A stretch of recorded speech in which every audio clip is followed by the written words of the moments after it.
ये कुछ लक्षण आपको बताते हैं कि आपके शरीर के ऊपर प्रेत बिठा दिया है, आपके ऊपर प्रेत प्रतिक्रिया कर दी है, आपके शरीर के साथ प्रेत लग गया है, कुपित वायु शरीर में प्रवेश कर चुकी है। जो आज मैं इस वीडियो के माध्यम से आपको बताना चाहता हूं, जो लक्षण मैं आपको आज बताऊंगा, उन लक्षणों से आपको सावधान हो जाना चाहिए। उन लक्षणों से आपको यह जानने को मिलेगा कि वाकई में ही आपके ऊपर जो है प्रक्रिया हुई है, वाकई में ही आपके ऊपर जो है क्रिया हुई है, और इसके बाद आपको क्या करना चाहिए। जब कोई प्रेत हमारे घर में या हमारे शरीर में प्रवेश करता है तो हम अपने आप को ऐसा महसूस होते हैं कि हम विचलित हो चुके हैं। हमारा ध्यान अपने कर्तव्य से पूर्ण नहीं रहता, भटकने लग जाता है। हम सोचते कुछ और है, होता कुछ और है, चाहते कुछ और है, पाते कुछ और है। सोचने समझने की शक्ति जो है बिल्कुल छीन हो जाती है, क्योंकि ये पहला उद्देश्य तो होता ही होता है। पहला उद्देश्य ऐसा क्यों होता है? क्योंकि अगर ऐसा उद्देश्य ना हो, अगर ऐसा उद्देश्य ना हो तो आप उस प्रेत को अपने शरीर पर पनपने ही नहीं देंगे। अगर आपके घर के व्यक्ति के साथ, किसी के साथ ऐसा हो रहा है, रिपोर्ट में बार बार कोई आपकी रिपोर्ट में नहीं आ रहा लेकिन शरीर में पीड़ा बनी रहती है, असाध्य रोग बने हुए हैं, तो शरीर पर प्रेत कैसे बिठाया जाता है सुन लीजिए। जिस व्यक्ति के साथ किसी भी प्रकार का कोई रोला रप्पा, कोई प्रॉपर्टी विवाद या जमीनी विवाद या कोई लेन देन या कुछ भी आपका किसी के साथ अगर सिलसिला मैटर चल रहा है, सामने वाला व्यक्ति को नॉलेज नहीं है, उसे पता नहीं है कि कैसे हमारे शरीर के ऊपर प्रेत बिठा दिया। आपकी फोटो से भी काम हो जाता है, आपके बालों से भी काम हो जाता है, और आपके नाम से भी काम हो जाता है। आपके गोत्र पता होना चाहिए, आपका नाम पता होना चाहिए, आप दुनिया के किस हिस्से में बैठे हो ये पता होना चाहिए। जब तांत्रिक लोगों को ऐसी प्रक्रिया पता होती है, करवाने वाले को भी ये बात पता होती है। अधिकतर ये कार्य शत्रु विद्या में होते हैं। जब किसी के साथ कुछ शत्रुता होती है, जब किसी के साथ कोई व्यक्ति एक दूसरे के प्रति जो है किसी शत्रुता भाव में बैठा होता है, तब ये कार्य अक्सर आपके साथ होंगे। और ऐसी स्थिति में सामने वाले के विभिन्न अंगों को डैमेज किया जाएगा, जैसे कि लीवर, किडनी, अधरंग, शरीर पर दवाई ना लगना, शरीर पर दवाई नहीं लगेगी, कोशिश करोगे और ज्यादा पैसे लगते जाएंगे। सोचने समझने की शक्ति तो पहले ही छीन हो चुकी है, बुद्धि का बंधन हो जाता है, दिमाग काम नहीं करता है, आपको लगता है कि पता नहीं क्या हो चुका है, विचलित हो चुके हो, बिल्कुल विचलित हो चुके हो। समझ में नहीं आ रहा है मुझे, मेरे साथ ऐसा क्या लग गया है, क्या हो चुका है। बिजनेस, व्यापार, सब कुछ खराब कर रहे हो आप। घर में आप स्वयं जो है, आपका लीवर फैटी था लेकिन डैमेज बता दिया, छोटी सी बीमारी थी बढ़ती गई। कई बारी आपके साथ देखा गया कि शरीर में एक तापस सा चढ़ गया है, शरीर में मर्यादित बुखार जैसा बना रहता है। रिपोर्ट में आपके हल्का सा बुखार आता है लेकिन शरीर जो है कुछ काम करने का मन ही नहीं करता। तो शरीर पर प्रेत बैठा है, परमानेंट टारगेट पर बेचा हुआ है, बर्बाद करेगा। और जिसको ज्ञान नहीं है वो तो होगा ही होगा। जिसको पास भी ज्ञान नहीं है और जिसको पता ही नहीं है कि प्रेत वाक्य में बिठाया कैसे जाता है, जिसको पता ही नहीं इसको उतारा कैसे जाएगा, उसे क्या पता बेचारे को। अब बेचारा कई आदमी तो बिल्कुल आम है, उनको तो पता ही नहीं है कि ऐसी भी कोई चीज हो सकती है, वो इस चीज को मानते ही नहीं है। क्यों? भगवान ने बहुत कुछ उनको दे रखा है खाने पीने को, और जो वो मानता तो वही है ना, जिसके पास जिसको टोटा है या वो है। ये चीजें तो होती है, टारगेट पर ये काम किए जाते हैं। सामने वाला व्यक्ति के साथ ऐसी ऐसी बातें हो रही है और समझ में कुछ आ नहीं रहा, विचलित हो पड़ा है वो। आज से समय पर बाबा का एक कार्य करने लग जाइए जब ऐसी चीजें आपके साथ होती है।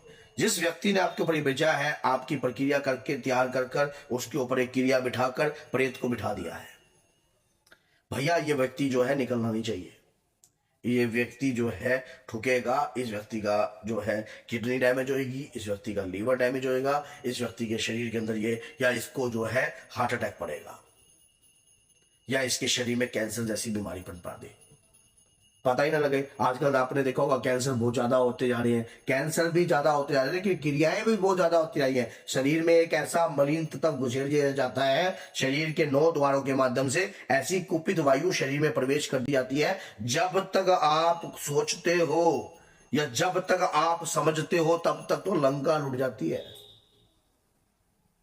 अगर ये वीडियो आपके पास आ रही है और आप सोच रहे हो कि भैया हमारे ऊपर कौन कर सकता है, हमारे साथ कौन लगा सकता है ऐसे काम, हमारे साथ तो कोई ऐसा काम कोई कर नहीं सकता, ये क्या पता कब किसका बुरा वक्त आ जाए, क्या पता कोई व्यक्ति कब किसको, लेकिन तरीका आपको पता होना चाहिए। वीडियो सबके लिए हितकारी है, क्योंकि समाज की जो लड़ाई है हाथापाई की नहीं है, फूका फाकी की लड़ाई है। सामने वाला व्यक्ति को ठोकने के लिए, ऐसे घमंडी अहंकारी व्यक्ति को ठोकने के लिए लोग ऐसा कदम उठाते हैं। जब कोई व्यक्ति किसी की सुनता ना हो, जब कोई व्यक्ति मानता ना हो, तो माँ दुर्गा ने भी, हनुमान जी ने भी जो मुग्ध रखा हुआ है तुम्हारे सामने, ये जो रखा हुआ है, ये कोई वैसे तो ना रखा है, शस्त्र क्यों रखा हुआ है? माँ दुर्गा ने खप्पर क्यों पकड़ा हुआ है? ये आप सोचो कि राक्षस हैं, ऐसे लोग बैठे हैं, ऐसे लोग बैठे हैं जो गलत प्रकार की प्रक्रिया करते हैं। वैसे नहीं है जो देवी देवताओं ने ये शस्त्र रखे हुए। महाभारत के युद्ध में आपने देखा होगा, जो अर्जुन था उन्होंने भी भगवान शिव का अस्त्र प्राप्त करने के लिए तपस्या करी, ब्रह्मास्त्र को प्राप्त करने के लिए प्रयास किया, काफी रास्ते काफी विद्याओं को ग्रहण करने के लिए प्रयास किया। भगवान राम ने भी विश्वामित्र से शस्त्र विद्या सीखी। तो ऐसे नहीं है कि ये क्यों सीखी, जरूरत नहीं थी क्या इनकी? जरूरत थी। ये विद्या जो इनके पास है वो इसका नाजायज फायदा उठाकर किसी के परिवार को उजाड़ने के लिए कार्य करते हैं। लेकिन जो व्यक्ति के साथ हो रहा है, जो व्यक्ति का बीत रही है, उसको ये ज्ञान है नहीं। क्योंकि हम तो ये सोचते हैं हमारे बच्चों को क्या जरूरत है ज्ञान करने, इस तरह की लाइन में जाने की, क्या जरूरत क्या है, जरूरत क्या है, सोचता है व्यक्ति जरूरत क्या है। आखिर मेरा बच्चा तो बीटेक बनेगा, इंजीनियर बनेगा, और बीटेक तो बनेगा, क्या पता समाज तो गंदा है, समाज में तो ऐसे ऐसे भूत बैठे हैं जो ऐसे ऐसे क्रिया करते हैं, समाज में तो ऐसे ऐसे लोग हैं। अब आपको ये चीजें नहीं लगती कि हमारे पास जब फोन आता है या हमारे पास जब उन व्यक्ति ऐसे लोग आते हैं, जब उनके साथ ये चीजें हुई भी होती हैं, ये समस्याएं हुई भी होती हैं, तब हमें पता लगता है कि वाकई में इससे भी गंदे लोग बैठे हैं, ऐसे ऐसी प्रक्रियाएं करने वाले लोग बैठे हैं। लेकिन हमारा कोई वीडियो वैसे तो ना बना रहे हम, जब ऐसे लोग हैं तब जाकर वीडियो बना रहे हैं, तभी जाकर तो हम बता रहे हैं कि वाकई में ऐसे लोग हैं और कार्य करते हैं। और जब कार्य करते हैं तभी आप विचलित होते हो, और जब तभी विचलित होते हो तभी आपको ये पता लगता है कि वाकई में ये चीज आपके साथ हो रही है तो क्यों हो रही है। और जब तक पता लगता है तब तक तो बहुत देर हो जाती है। तो हनुमान जी की शरण में तत्काल चले जाना चाहिए। दादा वीर बजरंगी कलयुग के राजा ही नहीं बल्कि प्रधान रूप के देवता है। आपको शरण पड़े को हमेशा अपनाते हैं, राम भक्त को हमेशा अपनाते हैं, माँ दुर्गा के भक्त को, माँ काली के भक्त को, जो भी सच्चे मन से आप जिस भी इष्ट आराध्या की आप प्रार्थना करते हो और उसके बाद भी अगर आप हनुमान जी की शरण में जाते हो तो हर भक्त की लज्जा रखते हैं और आपके सिर पर आप हाथ भी रखते हैं और फिर आपको मार्गदर्शन देते हैं। लेकिन इंसान जो है मतलबी है, अपने स्वार्थ से वो भगवान को भूल जाता है उसके बाद भी। तो कभी भी आप अपने इष्ट की प्रार्थना करो कि बाबा मुझे रास्ता दिखाओ। अगर जब भी आपको ये वीडियो देखने के बाद भी रास्ता नहीं मिला तो रास्ता हम दिखाएंगे कहीं ना कहीं। अगर मेरे मुंह से ये वीडियो बन रही है तो ये भी भगवान स्वयं बनवा रहे हैं। तो हमारी वीडियो के माध्यम से भी आप इस प्रकार की चीजों से बच सकते हो, इस प्रकार की बुराई से अपना पीछे छुड़ा सकते हो। एक भक्त मेरे पास ऐसा ही आया था जिसकी किडनी डैमेज हो चुकी थी। एक ऐसी ही लेडी आई थी जिसको ब्रेस्ट का कैंसर था। बाबा की कृपा से ठीक हुए हैं, हनुमान जी की कृपा से ठीक हुए हैं। रास्ते मिलते हैं लेकिन चुनना आपका ऊपर है। जब तक आप चुनोगे नहीं तब तक आपको पता ही नहीं लगेगा कि क्या चीज है। तो अगर वीडियो अच्छी लगे तो लाइक कीजिए, 10 लोगों तक जरूर शेयर कीजिए, सामने वाले का हित हो सके ताकि। तो बोलिए जय सीताराम, जय माता दी।